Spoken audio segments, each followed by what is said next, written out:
Hello, everyone. Welcome to another video from Fantasy Football Scouts.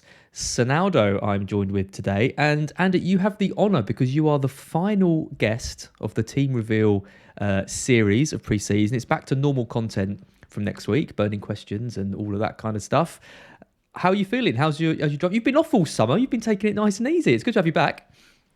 Yeah, no pressure there on being the last video. Also, the first video for me coming back, so I'll probably stutter with my words a little bit. But the break has been fantastic. It's been good to sort of get my mind off FPL and football, but since last week, I've just been back in the zone and super pumped for the start of the season, as well as our burning questions next week. Yeah, and how's it been watching your co-host Praz with his summer fling with Andy North? Yeah, yeah, we've been talking about a breakup here, and Andy, obviously a good friend of mine as well. But no, that's been great. I've been listening here and there, and I'm sure we'll have Andy on as a guest on BQ as well, and hopefully we'll be on Scoutcast as well. So yeah. Yeah, I think Andy's been very impressed with Praz and those videos. I mean, the prep he does and all the kind of knowledge he's got is really impressive. And you two obviously are a great combination on burning questions, and looking forward to seeing that next season. So how you've been back for a week? Then you've been tinkering a little bit. How kind of set are you in with your team? Did you look at the template? Have you been looking at any kind of FPL stuff? Have you been looking at Twitter or other videos or anything, or have you just made this draft completely off your own back? I think I've definitely been influenced a little bit by Twitter, and also, videos with Pros and Andy, and here and there, a team reveal on FF Scout channel as well. Some lovely guests. So as well as you, so I've been listening to Black Box, here and there as well. So I feel like I'm, sort of set on where I need to be, where I want to go. But there's still a week left and some very important final preseason games that's going to definitely influence a lot of these 50-50 decisions that I'm kind of struggling with right now. Where did you finish? You came about 20. Was it 20k last season? Feel 14K, 14 point 14k. something 14. K. Sorry, Yeah, 14k. yeah. Yep. And very close to a top 10K with 1 week to go. I think I was like 10K, 11K. So I ended up with a not so great final game week, but actually after the final game week, I felt a sigh of relief because I was so pressured into getting into the top 10K previously, and pressure on myself, nobody else, right? And so for me to miss out, I actually thought it was a good thing because I realized, oh, it's just a game in the end, and it's not going to make or break me. So yeah. It didn't break you. Finishing 14k didn't break you. That's nice though. I mean, it's interesting because I mean, obviously I do Black Box with Mark, and there's the Scoutcast guys and all the pods and stuff, and the kind of rivalry that you develop with the kind of person you're doing with, it's often a friendly rivalry. I mean, I would say Mark probably wants me to do quite well, and I guess I'd reluctantly say that I want Mark to do well each season as well. You're obviously doing it with Praz. Now you kind of started about halfway through last season. Do you feel that kind of rivalry with him? Do you want to kind of beat him next season? Is there any kind of feeling that you want to kind of finish a bit higher than Praz? I mean, he's a very good manager, right? So you'll have to have a blinding season, I think, to beat him. But it's definitely doable. Honestly, as not at all. I actually don't have any rivalries with any of the content creators as well as the FPL community. If anything, it's more like my mini league close friends from Mm. college. I'm also relatively new to the game actually, and so for me, it's just proving to myself that it's not, the rank is just a number, but sort of am I making the right decisions and how far I can finish. I actually enjoyed competing against myself last season mostly. But I think I'm sure as I play more and more, my goals will change, and I'm sure there's going to be rivalries that form. But with Pross, it's just good fun to poke fun at him. But no, nothing like you and Mark there. I don't know, this is why you're consistently rated as one of the nicest guys in the community because yeah, I think there's a lot of people thinking, yeah, I don't feel I mean, I definitely feel the rivalry between Mark and I, and obviously Yeah, we love it. he's got the kind of like elite manager tag as well, so it does feel a bit like you're kind of testing yourself when you kind of go up against someone like that. And obviously had a good season last year, but the year before that was he absolutely destroyed me. So it wasn't it wasn't so fun. Right, let's take a look at your team then. Just before we do that, if you are enjoying these videos, if you've enjoyed the pre-season content so far, with Andy and Praz, with Ted, Harry's come on, we've had all the great guests on the team reveals. Do give us a like on this video. Do subscribe to the channel as well. We really appreciate it. We've got loads of stuff, great stuff planned over the season. Back to regular content next week. Check out the YouTube schedule on Scout. Basically, it's TED Talks on the Monday, Captaincy and Scoutcast on the Tuesday, burning questions and Gianni's team reveal on the Wednesday. Harry will be doing the stuff on the Thursday.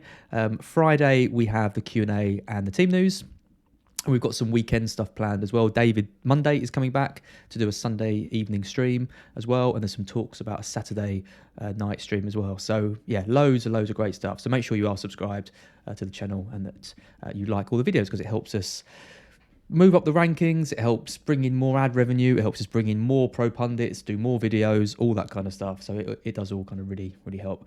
Right, let's take a look at your team then, Mr. Sonaldo. So you have Ramsdale in goal. It's Trent, James, Cancelo and Perisic. Big at the back, another big at the back. It's Martinelli, Salah, Luis Diaz, and Neto. Oh wait, no, it's not Neto. It's Podence. What's he doing in there? We'll talk about that. And then it's Kane and Gabriel Jesus up front. I mean, the first question, the notable omission from your team. Where the hell is Heung-min Son? Yeah, when you asked me to come on the team reveal video, I had a moment where I thought maybe I should just put a Son premium, team up there, or a Son and Salah, Son and Haaland team up there. David's went really well the other day. People love that draft.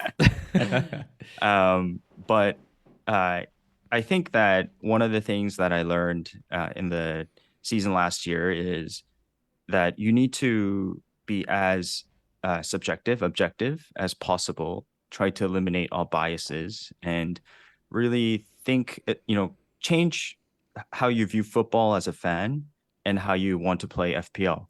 If you want to have fun, if you want to go for it, pick the players you want, and pick the players you think are going to do the best in FPL. That's a totally viable strategy. Obviously, I want the most points. Obviously, I want to pick my favorite players, but at the same time, it is a game against other managers, and it's also a strategic game where you have to see it as a long marathon and not just a short sprint. Granted, the season's a little bit different, but to put Son in there at 12 million, which also I'm very, as a Korean fan, I'm very proud of a Korean player being that highly expensive. It's just super difficult to find a way to get him in there without the sacrifices you make, because essentially it's Son and X player versus X player and X player, and the combinations, or it could be like Son XX versus three other players. The combinations add up to the non-Son players being more beneficial, I think, for now. So I think he's going to do great. I think he's going to start off hot. He's going, I'm very excited about Spurs this season, but in the overall grand scheme of my team, it's just very difficult to fit him in. So you've got Kane in there, and you did send me a draft originally with Haaland in, so you're clearly sort of flip-flopping between those two. Yep. I imagine, like a lot of us, the Community Shield is going to be key. Pep's press conference at the end of next week is going to be key to knowing what we start of it. Are you not tempted to go with Son over Kane, though? And because you could have the two premiums that way. I mean, it means that you can't move for Haaland easier, but that tells me that you're prioritizing Haaland, or at least the idea of Haaland over Son, for example. Yeah. So great question. I'm 50-50 on Haaland and Son and Kane. Sorry. There's multiple reasons why I'm going Kane over Son. First of all, he's 0.5 cheaper, and that doesn't seem like a lot of money right now, but that's a huge amount of money, right? 0.5 can be the difference between a wing back that you want versus a so-and-so wing back. You see the point here. Number two is I want price points in the striker position at the premium, because just in case someone like Kane goes off or someone like Haaland goes off, you want to be able to switch between the two. In the recent preseason game, Spurs, I think he played Rangers. I was able to catch a good chunk of the game, and I noticed something very interesting. Last season, you saw Kane drop deeper, right? And he's obviously the pass master, found Son on the runs, and this is a pattern of play you'll see a lot this season. In this preseason game, I saw Son drop deeper more than Kane. I might be wrong here, but I noticed that Son would drop quite deep to receive the ball and kind of carry the ball up or find passing lanes. So I'm very interested to see what Perisic does to this team. I'm very interested to see what Richarlison does, but essentially the point 0.5 is a big difference and is going to go a long way. But I do have plans to bring Son in eventually. It is interesting because I mean, Son was such an elite player last season. Particularly when Conte took over. But there is Richarlison there who likes to play on the left. I mean, he's realistically Richarlison isn't going to be putting any pressure on Kane or Son in terms of starts, but does put pressure on Son, I think, in terms of minutes to give him that kind of early rest that we did see Yeah. a lot last season.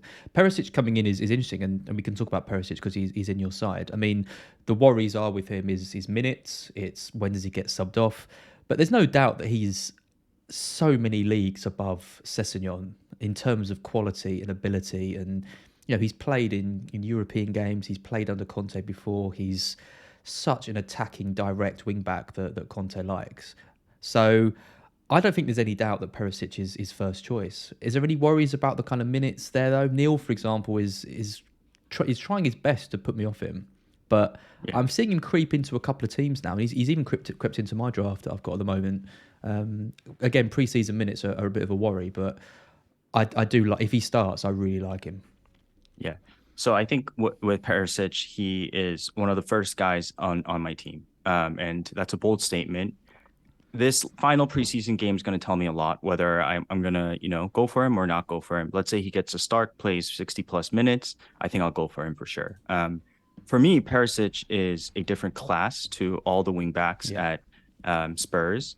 When you think of the top three teams, let's say, Chelsea, Liverpool, and Man City, what makes them so great in modern football is their wing backs. Example, Cancelo, Robertson, James. Chilwell last season was so amazing for a while, and they're the modern wingbacks are not really defensive wingbacks anymore, right? They're part of that attack. They're part of the overlapping, underlapping runs, and Perisic, you have to understand this guy is a Croatian hero, sort of the Robin to the Batman in Modric, and his crossing is so good. And Spurs lacked crossing last season. Royale, for example, Sessegnon, not a great crosser. Spence, the new kid, is going to be a long project, not a great crosser.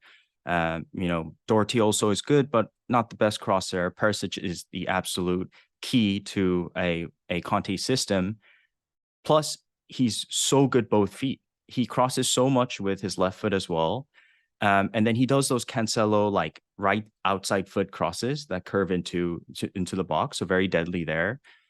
So you got Son and Perisic on the left, who are both great with both feet. I know I'm dragging on here about Perisic, but you'll take It's on good. defenders. You'll confuse the defenders. You can go left, you can go right. That's the asset of being double footed. He's 33, yes, but I don't think age is a factor with him. It's just the rest, sure, is a factor because you want him fresh for the important games, Champions League, this and that. But he's always been known for his range and sort of how much activity and how now as a wing back how defensively coverage how much coverage he has over the field. So he's super active, great at set pieces. I don't mean by like crossing, I mean by heading. He's actually good at getting some header goals here and there, so that's another added asset. And then on top of that, he's got the long range bombs in terms of goals, Rudiger like both feet. So he's just the ultimate wingback at 5.5 for a Conte Spurs who we're all very excited about. So I want this guy in my team if I see him play the final preseason game. Yeah. Yeah, I mean, this is over on Fantasy Football Scout, and obviously, we both. Well, I work there full time. Sandra does the stuff for us. If you're watching this video, you probably know who Fantasy Football Scout are. But we've got some amazing stuff over there. I can talk a bit about the tools in a bit. But one of the best things we've got at the moment is this pre-season minutes tracker. And if you head to the kind of articles you can kind of see these. And it's a full list of every player playing for a Premier League team and how many minutes they've played in different matches. It's just the easiest to use guide that I've seen out there.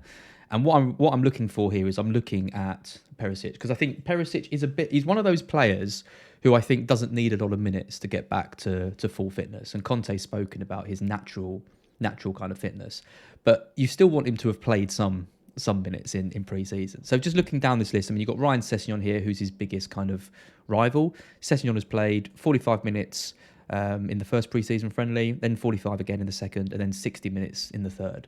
So if he gets another 60 minutes against Roma, that's a lot of minutes, a lot of pre-season minutes for Sessegnon. Perisic, on the other hand, you've got to go right down here. He didn't play any minutes in the first game, none in the second game, but he did get 30 minutes against Rangers. So it's going to be really interesting to see exactly what you've been saying, what happens in that Roma game, which is tomorrow.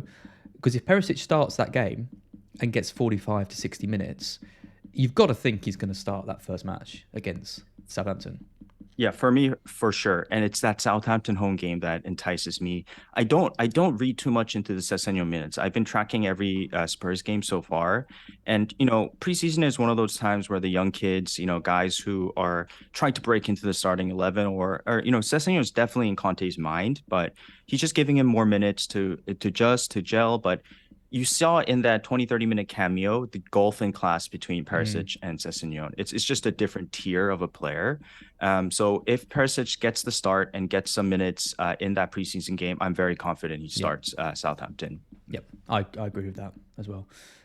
Excellent. Good. It's good to hear some positive talk about Perisic, because I really want him in my side. I mean, looking at his kind of XG and his shooting, it's, again, I know obviously it's in Italy and it's comparing to Premier League players, but if he can bring in similar numbers from Italy, he's going to be the most attacking fullback in the league, even over James and Chilwell. So, yeah, really excited to see what he can kind of bring.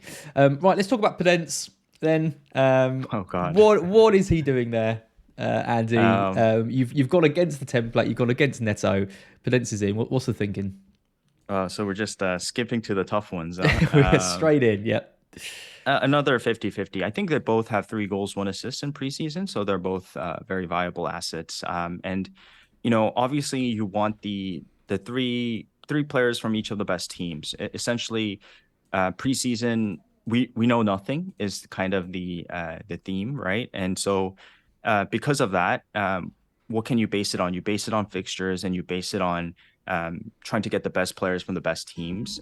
But with that, there's always 100 million you have to work with, and you need enablers. You need these cheaper price points. And at 5.5, with Wolves fixtures being good in the beginning, it just makes sense to have one of these guys in. I don't like reading too much into the narrative that Wolves were not attacking last season. They weren't they weren't scoring many goals. Because it's just a totally different new season. You have to always try to get rid of a lot of your biases. It's a blank new season, blank new clean sheet, or what do you call it? Palette, right? And this preseason, Wolves have been looking really good. I think the Jimenez news has kind of pushed me towards Podence. I like the fact that Podence is going to probably play the striker role. I do think that he's going to play closer to the box. I think Neto might drift a little bit wider. And yes, there's Hwang. Hwang just returned to preseason, by the way, to training after some butt injury. But I think that I don't see Hwang as a direct replacement for Jimenez. I actually think Hwang might be more viable on the left because he's more defensively active. So you could possibly see Neto move, a little bit higher, and Hwang replace him on the left, while Podence, I do believe, starts at the beginning of the season. Yeah, I mean, looking at going back to Fantasy Football Scout, looking at the kind of members tools, we can compare Podence and Neto and kind of look by averages per appearance. And obviously you can do this with kind of any players. There's ability to do 3 players as well. And I mean, there's not a huge amount in it between them. I mean, it's one of those ones where I think Neto is a better player. than Podence. Yeah. He's younger as well. He's 21 or 22 years old, something like that. I think Podence is 26. But I think there is a hell of a player in Neto, and obviously he's had the injury, Yeah. and at least he got minutes last season to kind of come back to. But it's a small sample size with Neto. I think he only started 5 games when he was available. He came off the bench quite a bit. I think he got about 18 appearances kind of over the season. Podence played quite a bit more. In terms of minutes per point, nothing between them at all. I Yeah. mean, Neto's Yeah. 22 minutes per point. Podence is 21.8. So yeah, not a huge amount at all. If you look at XG, Neto's expected XG per match is 0.2. Podence is 0.1, and then that filters into minutes per XGI, which is down the bottom. So basically, how many minutes does it take them to get something that symbolises either an assist or a goal? Well, Neto's at 152 is pretty good. That is, it's hard to judge because when players are coming off the bench against tied opposition and all this kind of stuff, it can factor in it. But 152 is a decent minutes per XGI. Podence is quite a long way off that at 258.8. So I think if you're going to go with Podence, I mean, his bonus point potential is better. His baseline is better, 7.5 compared to 4.8. So when Podence does get something, he tends to do well on the bonus point. So that is a good factor for him. But I think you've got to believe that Podence is going to be the more safe and more secure player, because the underlying stats to me paint the picture that Neto is is a better option than Podence. But he has had the injury, and we don't really know how he's going to factor with Jimenez being out. So this could be one of those template busting moves, Andy, that people, I haven't seen anyone with Podence. I don't know what his ownership is. It can't be very high. Yeah, very low. And just off that, the key point you mentioned as is that Neto, I think, started last season, started 5 games, injured pretty much the entire season. And then, the previous season he had a spurt where he was on fire for a bit, right? But Neto, from a brief understanding, is much better with Jimenez than without Jimenez, whereas Podence, there's minimal difference whether he plays with Jimenez or not. So that's another thing. Plus, I think Neto, as good as he's been in preseason and he's getting back in form and rhythm, Premier League minutes is a different thing, and he lacks it from last season. So another 50-50 decision, another preseason game to go. So I might easily go back to Neto. Yeah. I have to say it's a very, very well balanced team you put together. I like the Ramsdale in goal. I think I've been talking a lot about pre-season about the kind of 4.5 million goalkeepers and how I always like to start with those. But the more I think about it, the more I think Ramsdale is just such a solid option with the fixtures, the opening 5 or 6 fixtures that Arsenal have got. So I really like that. Defence really strong. 4 of the most attacking defenders. You've got the 8 million midfielder in place. You've got Marcelli, a good 6 million option. You've got Podence. I mean, the 5.5 bracket is decent. There's players that can emerge in there. Visser, Gordon, Neto. You can maybe move up to someone like Lingard at 6 if you wanted to as well, if you downgrade someone else. And then Kane and Jesus. So it's a bit of a boring team. I mean, Podence and Perisic are interesting. The rest are kind of, we're seeing in a lot of drafts. But it's hard to argue against it, isn't it? Because it's solid, it's flexible. You've got good price points across. You've got mostly players from top sides. I mean, you've got all your players are from top 6 except for Podence, for example. What else can you say? It's strong. Yeah, I'd rather hear criticism about my team being boring than my team being crazy. So I don't mind it being boring. I want to kind of like explain why this might seem boring, but it's strategic. It's because I already have a pre-plan, and pre-plans always change in FPL for when I do want to wildcard. And my strategy right now is to wildcard in game week 8. So if I'm trying to wildcard in game week 8, that means that I'm trying to maximize my Arsenal, City, Liverpool, and Chelsea assets. And then I mentioned that I'm thinking about bringing in Son. 8 to 11 is a good time to bring in Son, where Liverpool have I think Chelsea, Brighton, Arsenal, Man City, or something like that. So there's a little bit of a strategy there. I'm not sure how it's going to pay off, and I just want to mention a little bit about Ramsdale, if you don't mind. Please do. I broke down every keeper, right? Not every keeper, but I broke down my key list, and I don't know if this way of thinking is correct, but you have your 4.5s, you have your 5s, and you have your 5.5. In the 5.5 bracket, there was Loris and Ederson. Loris is already out the picture, and it's Ederson. And so what I'm looking for who is my best keeper option between game week 1 to game week 7 because of my pre-plan to wildcard in game week 8. Ederson has 4 home games, 3 away games in that time. Ramsdale has 4 home games, 3 away games. Mendy, another 5.0, has 3 home games, 4 away games. And at the 4.5, you have Raya with 3 home games, 4 away games. And then Sanchez with 3 home games and 4 away games. So already Ramsdale and Ederson have one more home game versus away game. You deep dive into that, and I won't go into detail here, but you literally write it down like kind of like this, right? I knew you'd be And then a manual kind of FPL yeah, player, all on I paper. Yeah. yeah, I like to write stuff. And then you deep dive into that, and you sort of try to predict clean sheets here, right? And for example, I think that Ramsdale has a chance to get 4 or 5 clean sheets in that time. Mendy has a chance to get 5 to 6 clean sheets in that time. So Mendy sounds better, but Chelsea is in disarray right Mm. now. And Ederson, if you really look into it, yeah, yes, it's Man City, but there's also some iffy games, like West Ham away. Like I'm not so bullish on a clean sheet there. Villa away, you never know. Spurs home. And so for point 0.5, I think Ramsdale has just as good of a chance to sort of match Ederson or just be a little bit behind in points. But again, there's not going to be much of a difference, I think, in keepers. And so Raya and Sanchez, if you look into the first 7 game weeks, I'm not so keen on their clean sheet chances. So that's why I'm leaning towards Ramsdale for now. Yeah, I mean, I think that's an excellent summary, and it's kind of what I'm coming around to after being so bullish about 4.5 goalkeepers. I think with the doubts around Raya and Brentford, I think Raya to me looked when the kind of pre-season started, Raya to me looked the most obvious choice. A 4.5 Mm. playing for Brentford, who are looking quite solid. He was one of the top performing goalkeepers in terms of minutes per points last year when he came back from injury.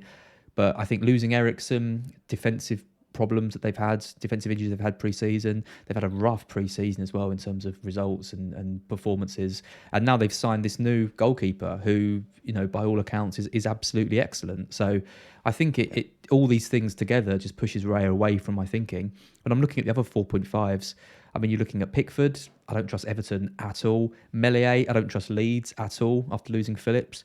You're looking at Sanchez, and it doesn't get much more boring than Sanchez because he doesn't ever really hit big numbers. So you're completely reliant on Brighton clean sheets. There's all these rumours about Cucurella. That will massively disrupt us if he leaves. We've lost Bissouma as well.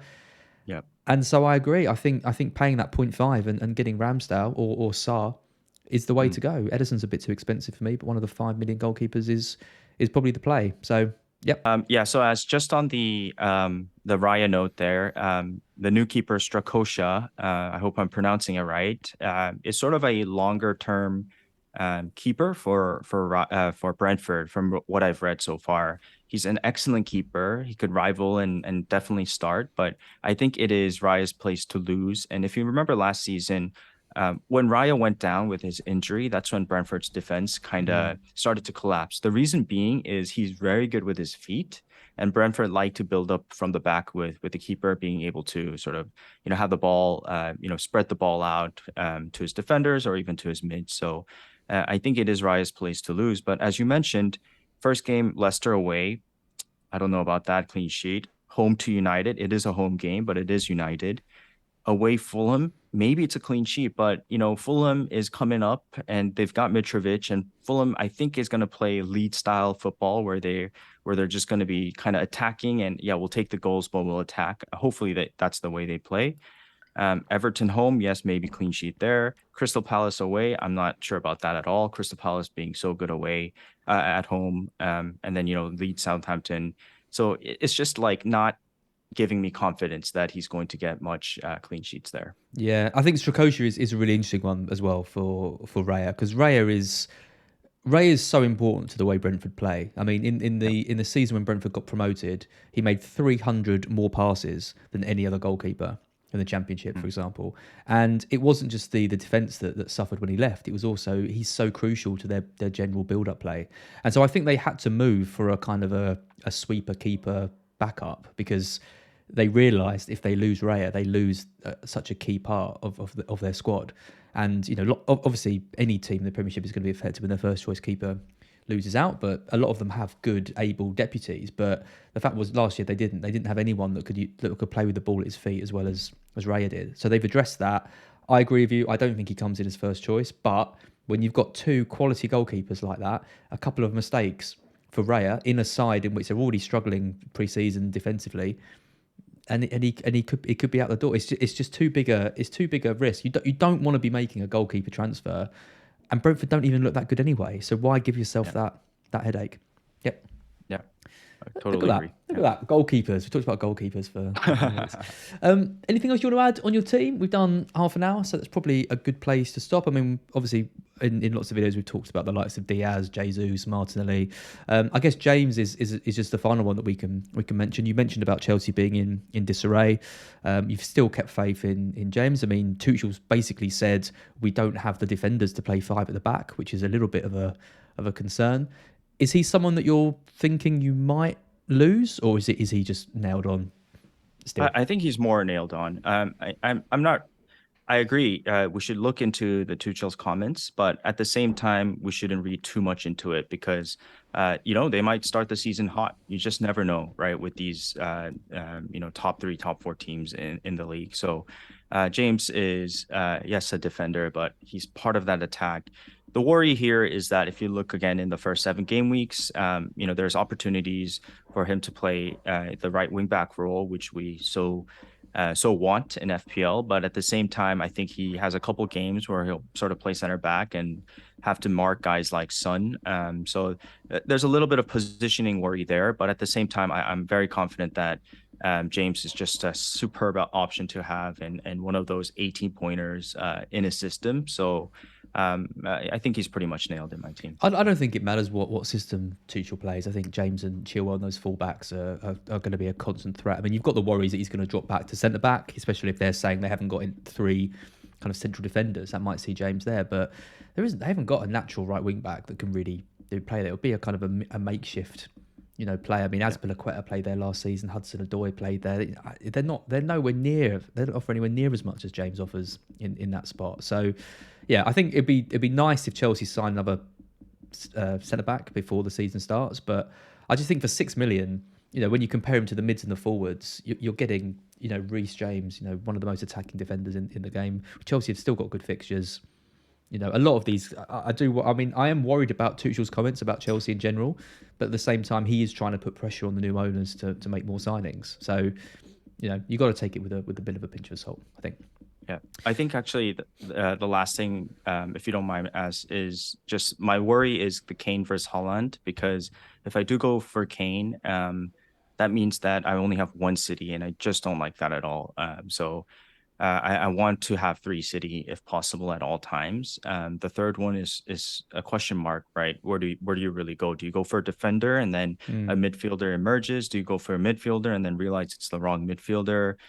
So which is why I'm swaying towards Haaland. And when you look at Haaland versus Kane, the way you should assess it is not so much like who's the better player, who's the more veteran. Then it's obviously Kane, right? But I just view them as captaincy options, right? So I'll have Haaland, Salah, and Kane in sort of a line. Think about when I'm going to wild card, and then compare those fixtures and see who I would captain in this game week. And a lot of it's 50-50, right? So maybe you make the bold call there to captain a differential. But as you know, as captaincy is so important in FPL, and so it is such a 50-50 call between Haaland and Kane. I think that Haaland could go off to an amazing start. Him and Grealish. Grealish is also in my mind. That combination was very good. A lot will be told after this Community Shield game. We'll see how City play. I'm pretty sure it'll be Da Silva, Bilva, KDB and Rodri in the midfield, and then you got Grealish, Haaland, and Mahrez up top. So keen eyes on that. We'll see how Foden comes into the fold, and then I'll make a decision off the Community Shield. Yep, excellent. Andy, great to have you back. Really looking forward to burning questions again next week and to see your team. I don't think your team's going to change too much, to be honest. I think it looks solid, and yeah, we'll both be waiting to see Perisic in the starting lineup tomorrow night, which might actually be tonight, depending on when this video goes out. I think this video might be coming out on Saturday, so it might be tonight. So ignore when we say tomorrow. But yeah, that's amazing. Again, if you've enjoyed this video, please do like and subscribe. Like the video and subscribe to the channel. Loads of great content coming your way once the season starts. And just a week to go. Exactly a week to go. And we'll be back underway. Another season. It never ends, does it? Never ends. Yeah. But It came quick. It came quick. It did. It did. It's come around so fast. We love it. I'm looking forward to it being back. Shout out to Fest as well. Obviously, if you haven't got your ticket yet, your time is running out to do that. It's next Friday. Doors open at 4 o'clock. I'll be there. Mark will be there. Andy sadly won't be there, but I think Praz is going, and there'll be lots of people that if you watch these videos, people that you recognise. And it'll just be a great day, a great evening. Sort your ticket out. It's £20, but you can enjoy lots of great FPL banter ahead of the deadline. Andy, thank you so much, and we will catch up very soon. Yeah, thank you. As always, a pleasure.